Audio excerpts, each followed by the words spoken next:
Kick-ass facts, ba-pew-pew-pew! The invention of color television is probably the reason most people dream in color.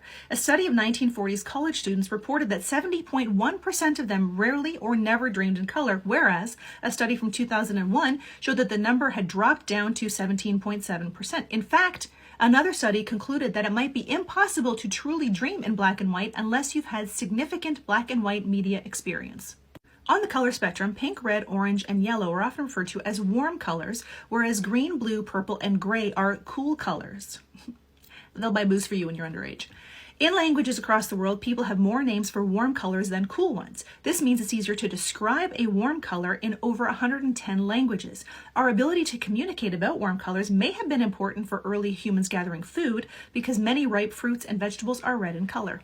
In 1781, an amateur English astronomer discovered that a bright object in the night sky, first thought to be a star, was moving like a planet. Indeed, he had discovered a planet, and to honor the English king who had by then hired him on as royal astronomer, he named it Georgium Sidus, or Planet George. Astronomers elsewhere in Europe did not care for how Anglo-centric that sounded, so they gave it a new name from classical mythology. What name was it? A. Venus, B. Neptune, C. Uranus, or D. Pluto?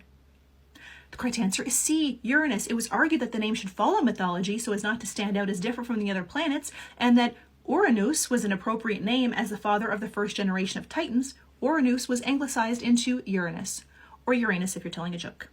Toilet seat covers don't actually do anything. A lot of people use toilet paper covers or toilet paper, or they just butt hover. I actually saw a sign once in a Montreal bathroom that said, "Don't stand on the seat and squat over the..." Ladies.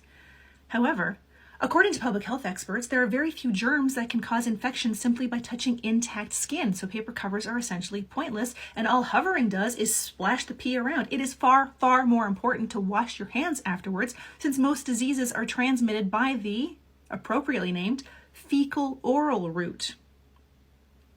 I mean, if you think of it logically, if you kept your ass on the seat, the parts of your thighs that are touching the seat, they're being covered in pants or a skirt all day. They're not coming in contact with it. Just sit down and pee, Barbara. No one wants to sit in your backsplash.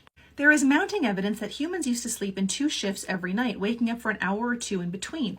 Without a regulated work schedule that demanded a certain bedtime, people used to go to bed whenever they finished their day, usually an hour after dusk. They'd sleep for 3 or 4 hours, wake up for a couple hours, and then go back to bed for 3 or 4 hours, waking up for good at dawn. What changed this schedule?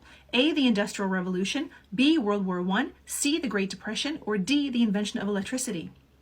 The correct answer is A, the Industrial Revolution. And if you are an insomniac that has a hard time sleeping through the night, this may be a better sleep schedule for you.